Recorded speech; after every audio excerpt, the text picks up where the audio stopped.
Stop Now, a social experiment enterprise.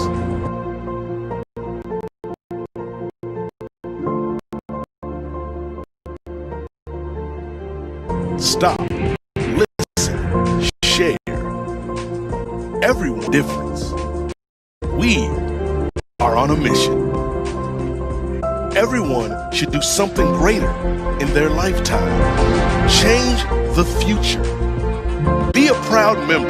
Join us to support, volunteer, and donate. Stop now. Welcome to Stop Now. I am Nate. Hello there. I'm Gary, and we're back with a new story for this week's talk show. What do we got this week, Gary? Any interesting stories? Well, of course, Nate, on Stop Now, we bring you nothing but the best stories. Wow, that is great and interesting to know. And I am super excited to be a part of this show, Gary. That's great, Nate. Glad to hear it. On today's episode of Stop Now, we bring you another episode that has been a major bone of contention in recent times. Ooh, wait. Okay, am I allowed to take a guess? Of course, Nate. But I'm pretty sure you wouldn't guess this one easily because I had to dig deep to get this particular topic for the show today. Challenge accepted, Gary.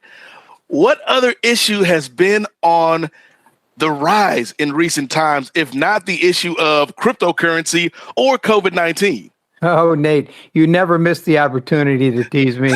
But like I said, you definitely wouldn't be able to guess the topic for today's show. Let's not waste any more time and go straight into the details of today's discussion. All right. Okay. I get it, man. Let's go. All right. So on today's episode, we bring you the issue of racism in America, visa ban, and the continuation of the ongoing story of the H-1B visa from the last episode.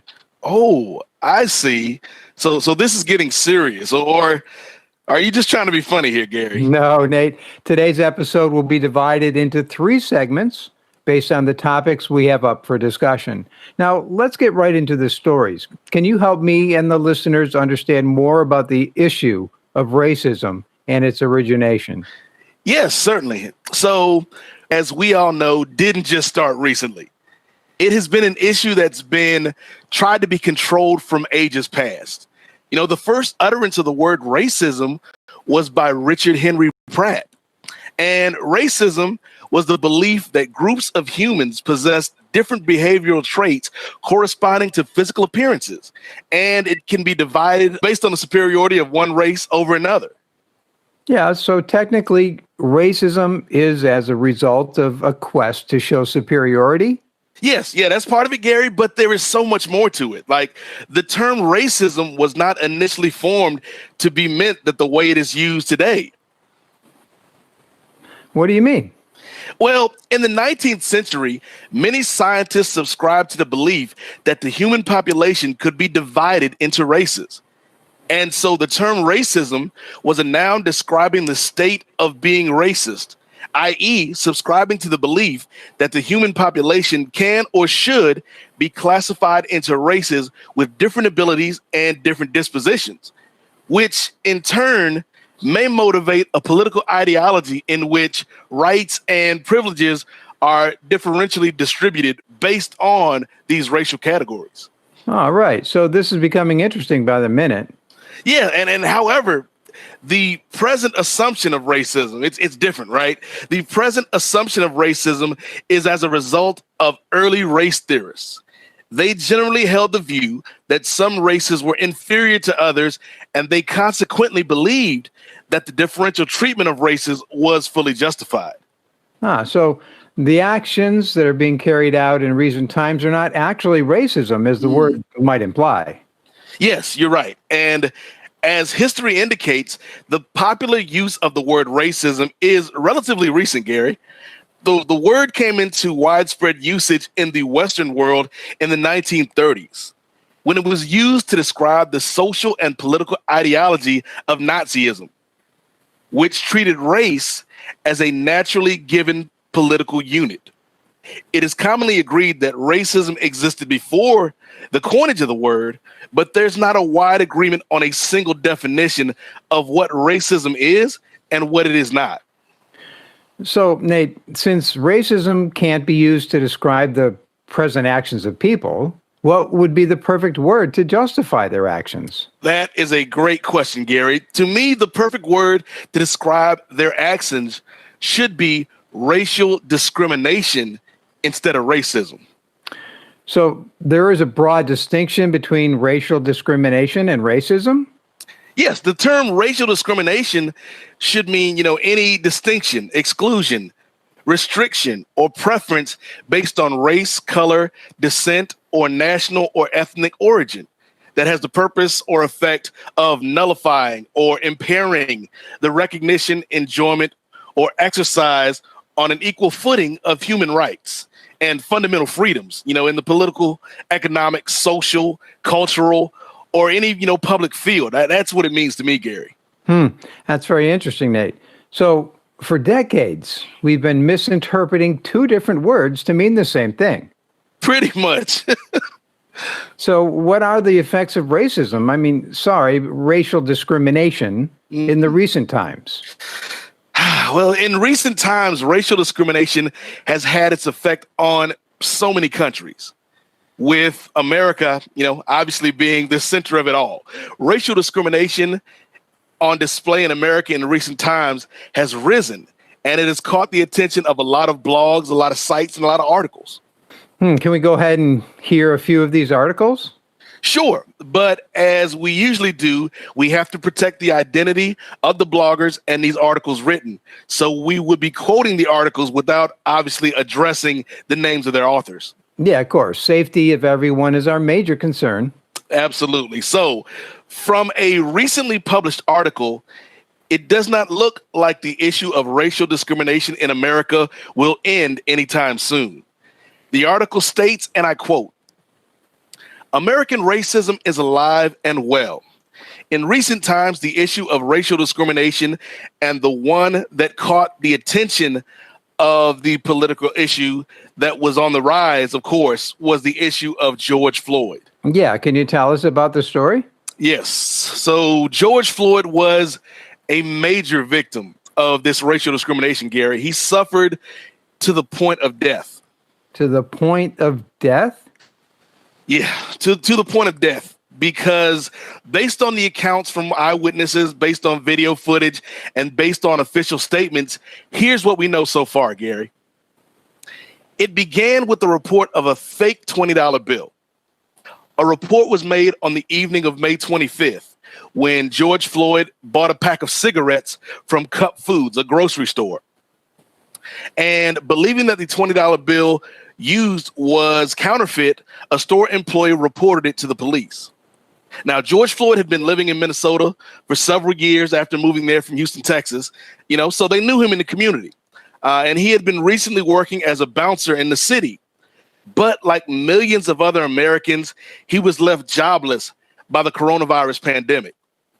So upon receiving this call, the police got to the store and George Floyd was restrained by officers, while Officer Chauvin placed his left knee between George Floyd's head and George Floyd's neck.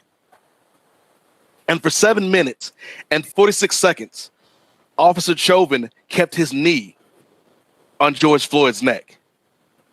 Wow. Now, the prosecutor report says that the duration was initially given, as 8 minutes and 46 seconds.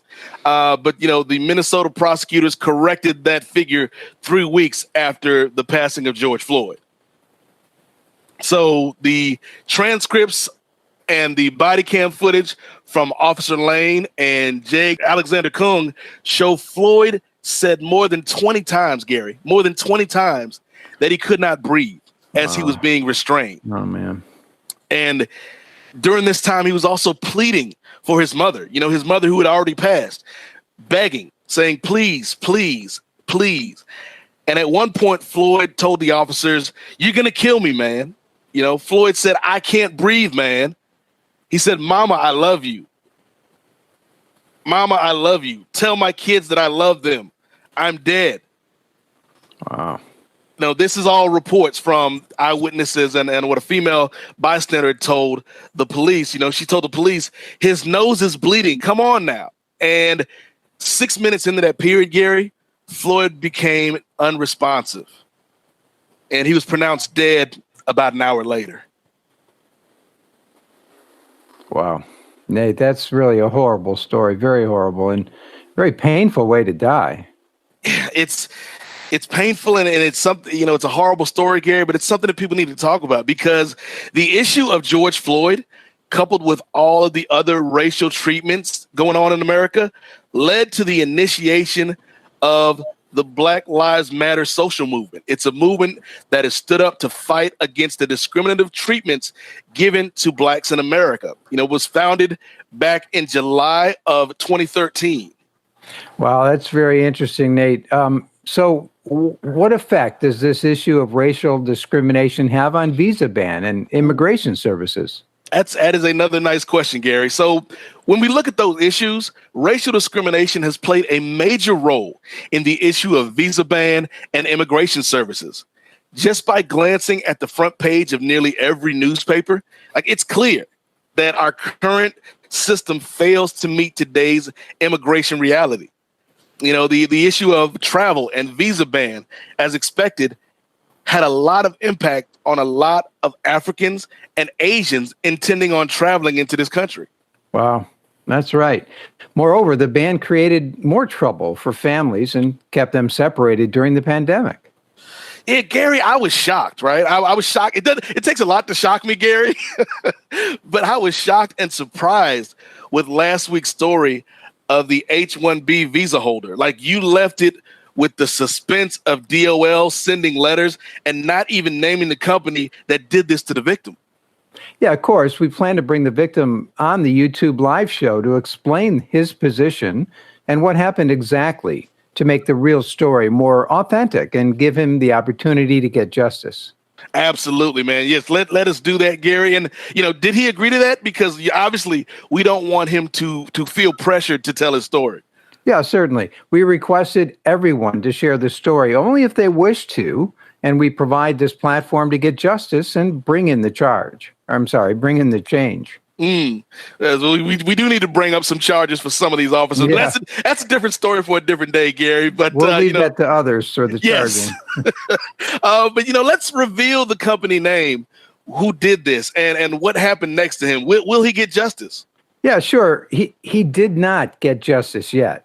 I can't believe myself that this actually happened and don't know where this is going and why DOL is dragging the feet. What do you mean by that? Well, DOL investigator called the victim to inform over the phone that they can't find any evidence to proceed and asked him to hire a private attorney and sue the company for violations. What the? Wow. Are you joking? No, I'm not. Wow. It seems like it's an open and shut case and so clear what the evidence is. How can they even say something like that? Can you tell us who said that? Yeah, of course. All the case story is being published in our website blog, along with the evidence for all to review.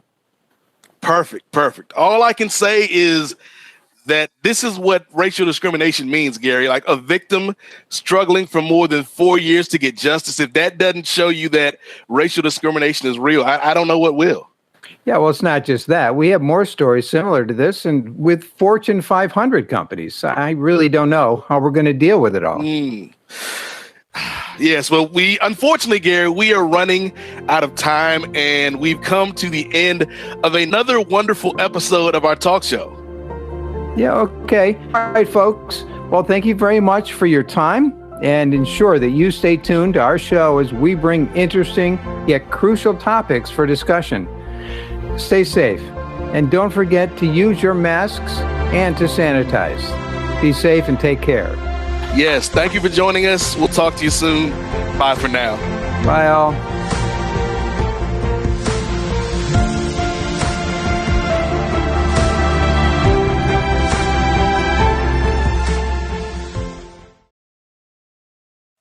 Stop Now, a social experiment enterprise. Stop H-1B Visa, a campaign to end modern slavery. True stories, life-changing moments. Stop, listen, share. Join us. Call us. Together, we create future. Live coming soon.